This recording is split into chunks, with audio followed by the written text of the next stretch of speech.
Good morning. आज lesson number 3 का दूसरा टॉपिक रहेगा। हमने कल पढ़ा था स्वपरागण। क्या पढ़ा था? स्वपरागण। आज पढ़ेंगे अपन परपरागण। तो दो प्रकार पढ़े थे हमने, स्वपरागण, दूसरा पढ़ा था परपरागण। ठीक है। स्वपरागण के भी दो प्रकार थे, स्वयुग्मन, दूसरा था सजात पुष्पी परागण। अपने दोनों पढ़े थे। ठीक है। तो आज अपन पढ़ेंगे यहाँ पर परपरागण। ठीक है। अब कल बताया था मैंने परपरागण होता क्या है। एक ही जाति के दो पादपों के पुष्पों के बीच होने वाले परागण को क्या कहते हैं? परपरागण कहते हैं। एक ही जाति के दो पादपों के मध्य जो पुष्पों के परागकण है वो स्थानांतरित होंगे आपस में, तो उस क्रिया को क्या कहते हैं? परपरागण कहते हैं। ठीक है। जैसे मैंने बताया था, जैसे एक जाति का प्लांट ये है और दूसरा प्लांट ये है। ठीक है। अब इसके मध्य, इन पुष्पों के मध्य क्या होता है? परागकणों का क्या होता है? स्थानांतरण होता है। परागकणों का क्या होता है? स्थानांतरण। तो उसे हम क्या कहते हैं? परपरागण कहते हैं। ठीक है। अब कल मैंने आपको बताया था कि स्वपरागण के लिए क्या अनुकूलन होते हैं। इसी प्रकार पीछे क्वेश्चन और दे रखा है कि परपरागण के अनुकूलन बताइए। वहाँ था स्वपरागण के अनुकूलन और यहाँ पर क्या है? परपरागण के लिए अनुकूलन की विधियाँ बताइए। ठीक है। तो परपरागण के लिए कौन कौन सी विधियाँ हैं उसकी बात करेंगे। तो परपरागण की विधियों के लिए सबसे पहला है वो है एक लिंगी। यानी अगर पुष्प क्या होता है? एक लिंगी होता है। पुष्प क्या होता है? एक लिंगी। अर्थात पुष्प में या तो नर जनन अंग हो या क्या हो? मादा जनन अंग उपस्थित हो। ठीक है। या नर जनन अंग या मादा जनन अंग उपस्थित हो तो उसे अपन कौन सा पुष्प कहते हैं? एक लिंगी पुष्प कहते हैं। यदि किसी पुष्प में या तो नर जनन अंग, ठीक है, या मादा जनन अंग पुंकेसर और स्त्री केसर दोनों में एक ही उपस्थित होता है तो उसे अपन क्या कहते हैं? एक लिंगी पुष्प कहते हैं। जैसे एग्जाम्पल पपीता है, उसमें एक लिंगी पुष्प पाए जाते हैं। तो पहला, अगर एक लिंगी होगा या तो नर जनन अंग या मादा जनन अंग ही होगा तो उसमें कौन सी क्रिया होगी? परपरागण की क्रिया ही होगी। ठीक है। अब नोट, एक बात यहां बता रहा हूं आपको। ठीक है। कुछ पादप है जैसे है लौकी, ठीक है, तोरुया। तो लौकी है, तोरुया है, इसमें क्या होता है? एक ही पादप है, उस पर पुष्प एक लिंगी होंगे मगर एक नर पुष्प है, एक कौन सा पुष्प है? मादा पुष्प। एक ही बेल पर आप कहेंगे या एक ही पादप पर नर पुष्प भी पाए जाएंगे और मादा पुष्प। तो पुष्प कौन से हैं? एक लिंगी, परंतु पादप एक होने के कारण इन पुष्पों के मध्य कौन सी क्रिया हो जाती है? परागण की क्रिया हो जाए तो अपन इसे क्या कहते हैं? सजात पुष्पी परागण कहते हैं। ये नोट अपवाद मान लेना थोड़ा, यानी अपन ये कह सकते हैं इससे विपरीत हो गया।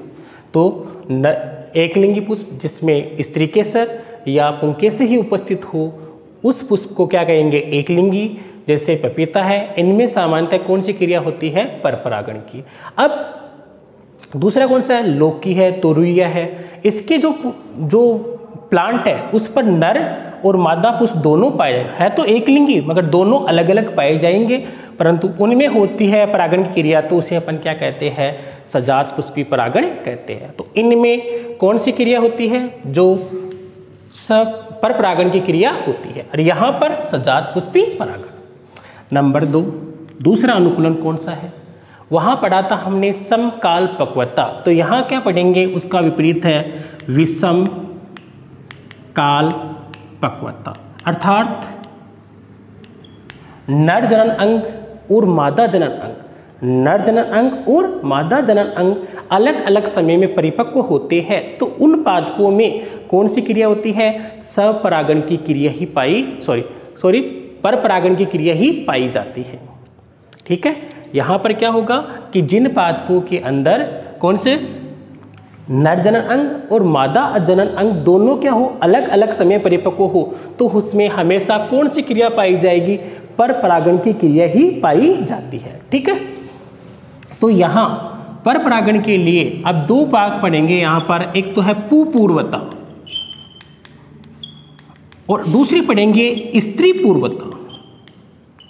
पुपूर्वता और दूसरी कौन सी है, स्त्री पूर्वता।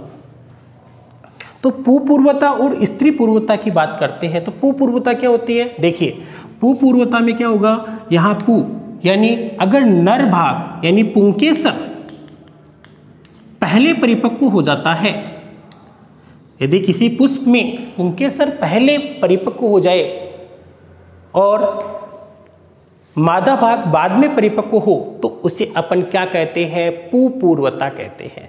पुष्प में नर जनन अंग पहले विकसित हो जाए तो उसे अपन क्या कहते हैं, पुपूर्वता कहते हैं। जैसे गुड़हल,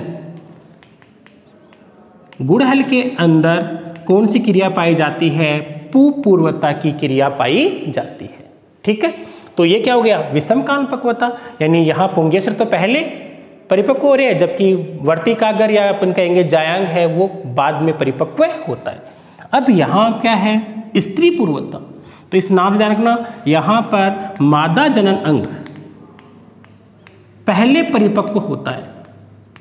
ठीक है, मादा जनन अंग पहले परिपक्व होता है, जबकि नर जनन अंग बाद में होता है, तो उसे अपन क्या बोलते हैं, स्त्री पूर्वता कहते हैं। ये किस में पाई जाती है, जो ब्रेसिकेसिकुल है उसके कुछ पादपों में इस प्रकार से स्त्री पूर्वता पाई जाती है। तो दो पॉइंट पढ़े आपने, सबसे पहले एकलिंगी, तो इसमें नर या मादा जनन अंग क्या होते हैं, उपस्थित होते दोनों में एक, तो उसमें पर परागण की क्रिया होती है।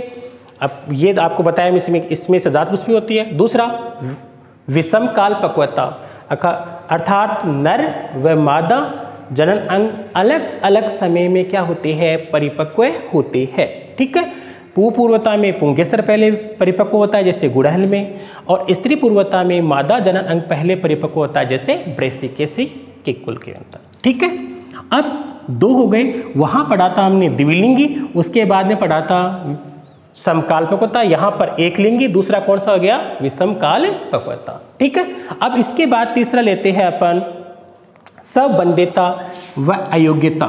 सवंध्यता या अपन बोलते हैं अयोग्यता।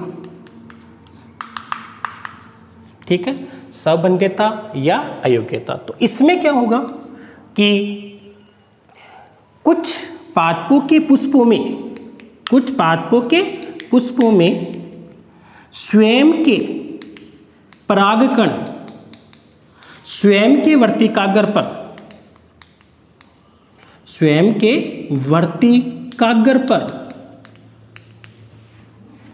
कुछ पादपों में पुष्पों के परागकण स्वयं के वर्तिकाग्र पर आनुवांशिक बाधा के कारण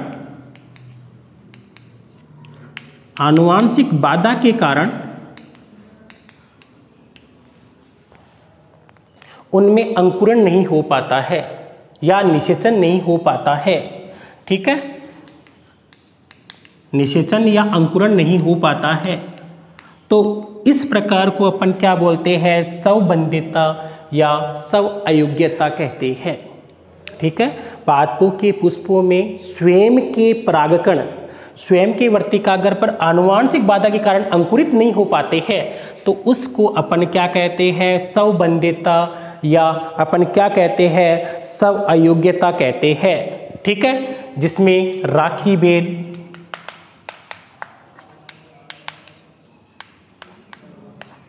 एग्जाम्पल कौन सा हो गया है, राखी बेल। ठीक है, तो तीन हो गए, फर्स्ट एकलिंगी, दूसरा विषम काल पक्वता, तीसरा सवंध्यता। तो ऐसे पादपों में कौन सी क्रिया होगी, पर परागण ही होगा, स्वपरागण नहीं हो पाता है। ठीक है, अब चौथा कौन सा पढ़ेंगे अपन, हरकोगेमी। कौन सा है, हरकोगेमी। तो हरकोगेमी पढ़ेंगे, तो हरकोगेमी में क्या है, कि कुछ पादपों के पुष्पों में प्राकृतिक संरचनात्मक अवरोध पाया जाता है। प्राकृतिक संरचनात्मक अवरोध पाया जाता है। प्राकृतिक संरचनात्मक अवरोध पाए जाने के कारण, प्राकृतिक संरचनात्मक अवरोध पाए जाने के कारण क्या होता है, उसमें निषेचन की क्रिया या परागण की क्रिया नहीं होती है। ठीक है, तो क्या बताओगे इसमें क्या डिफरेंस है? यहाँ तो किसके कारण अंकुरित नहीं हो पाते हैं? आनुवांशिक बाधा के कारण, और जबकि यहाँ किसके कारण नहीं हो पाते हैं? प्राकृतिक संरचनात्मक अवरोध के कारण। तो क्या बताओगे? कुछ पुष्पों में प्राकृतिक संरचनात्मक अवरोध पाए जाने के कारण उनमें परागकण अंकुरित नहीं हो पाते हैं। इसे क्या कहते हैं? हरकोगेमी कहते हैं।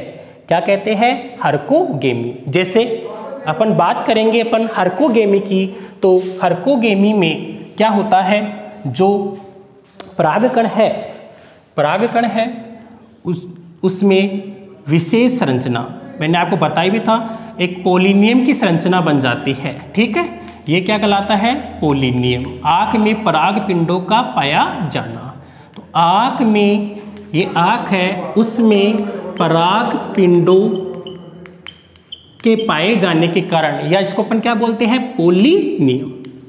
पहले बताया था आपको पोलिनियम क्या होता है, तो याद दोबारा ध्यान रखना कि विशेष परागकण विशेष संरचना बनाते हैं, जिसे क्या कहते हैं? पोलिनियम कहते हैं। और पोलिनियम के कारण एक संरचनात्मक अवरोध हो जाने के कारण परागकण स्वयं के वर्तिकाग्र पर अंकुरित नहीं हो पाते हैं, जिसे क्या कहा जाता है? हरकोगेमी कहा जाता है। ठीक है, हमने पहला एकलिंगी, दूसरा विषमकाल्पकता, तीसरा सौभन्यता, और चौथा कौन सा पढ़ा है? हरकोगेमी। इन चारों कंडीशन में पादपों के पुष्पों में कौन सी क्रिया होगी? पर परागण की क्रिया ही होती है।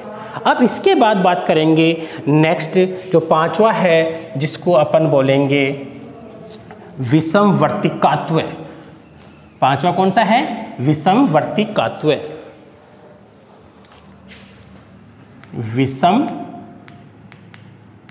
विषमवर्तिकात्व, तो नाम ही है विषम यानी अलग, वर्तिका अलग, यानी अलग अलग प्रकार की वर्तिका पाई जाती है। तो कुछ पादपों के पुष्पों में वर्तिका बड़ी, यानी वर्तिका तो लंबी होती है, जबकि पुंकेसर है वो क्या होते हैं? छोटे। ऐसे पुष्पों को क्या बोलते हैं? पिनोइड पुष्प। क्या कहते हैं? पिनोइड पुष्प। और इसका विपरीत कुछ पादपों के पुष्पों में वर्तिका छोटी और पुंकेसर बड़े होते हैं, तो उसे बोलते हैं थर्मेओइड पुष्प। तो दोबारा यहां ध्यान देना, कुछ पादपों के वर्तिका पादपों में जो पुष्प है उनमें वर्तिका क्या होती है? बड़ी, और पुंकेसर क्या होते हैं? छोटे। जिस पुष्प को क्या बोलते हैं? पिनोइड। कौन से पुष्प बोलते हैं? पिनोइड। जबकि कुछ पादपों के पुष्पों में वर्तिका क्या होती है? छोटी, और पुंकेसर क्या होते हैं? बड़े। इसको क्या बोलते हैं? थर्मेओइड पुष्प। अब वर्तिका बड़ी होती है और पुंकेसर छोटे होते हैं, तो परागकण वर्तिकाग्र पर नहीं पहुंच पाते हैं। तो ऐसे पुष्पों में कौन सी क्रिया होती है? पर परागण की क्रिया ही होती है। ठीक है, दूसरे में क्या? वर्तिका छोटी हो जाए और पुंकेसर बड़े हो जाए तो परागकण इस पर अंकुरित नहीं हो पाते हैं। तो ऐसे लक्षण, यानी दोनों पुष्प, पिनोइड पुष्प और थर्मेओइड पुष्प को सम्मिलित रूप से क्या कहा जाता है? विषम वर्तिकात्व। तो यहाँ देखोगे वर्तिका अलग अलग, छोटी और बड़ी, इसको अपन क्या बोलते हैं? विषम वर्तिकात्व कहते हैं। ठीक है, तो आपने यहाँ पढ़ी है पूरी 5 टॉपिक, जिसको मैं रिवाइज कर रहा हूँ, बिल्कुल ध्यान से देखना। किसी बच्चे को प्रॉब्लम हो तो आप पूछ सकते हो। अब देखो क्या बताया है मैंने आपको।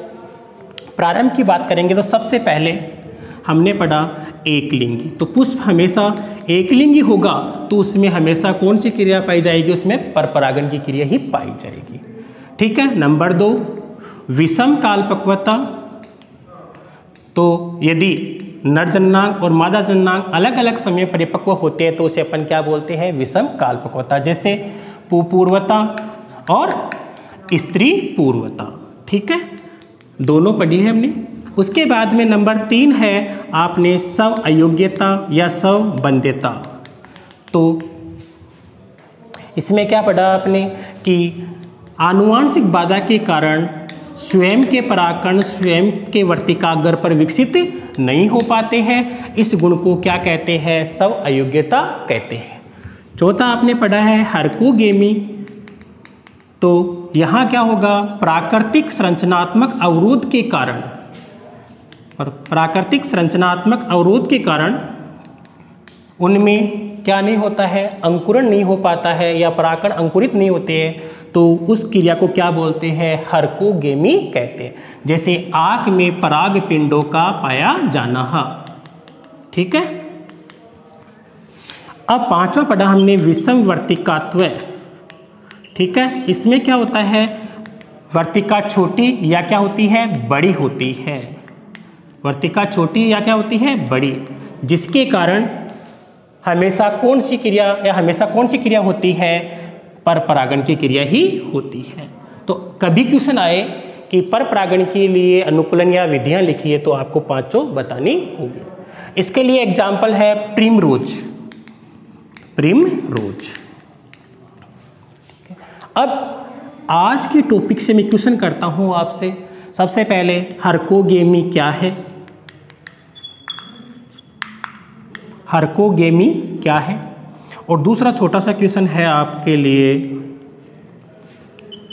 लौकी व तोरिया में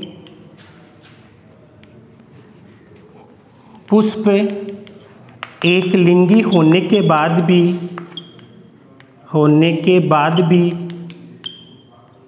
सजात पुष्पी परागण क्यों होता है, परागण क्यों होता है। ठीक है, लौकी तोरिया में पुष्प एकलिंगी होने के बाद भी सजात पुष्पी परागण ही क्यों होता है। तो ये दोनों क्वेश्चन फोटो खींच के नाम लिख के मेरे व्हाट्सएप पे ज़रूर भेजना है। अभी तक 3-4 बच्चों के अलावा, या मैं कह रहा हूँ अधिक से अधिक भेजे, अभी तक 4-5 बच्चों ने ही जो मेरे व्हाट्सएप पे भेजा है। जो भी बच्चे रह गए हैं, जो वीडियो देख रहे हैं, वो ज़रूर दोनों पर्सन को लिखेंगे और मेरे व्हाट्सएप नंबर पर सेंड करेंगे। और इस टॉपिक में किसी बच्चे को कोई प्रॉब्लम हो तो आप मेरे को पूछ सकते हो। धन्यवाद।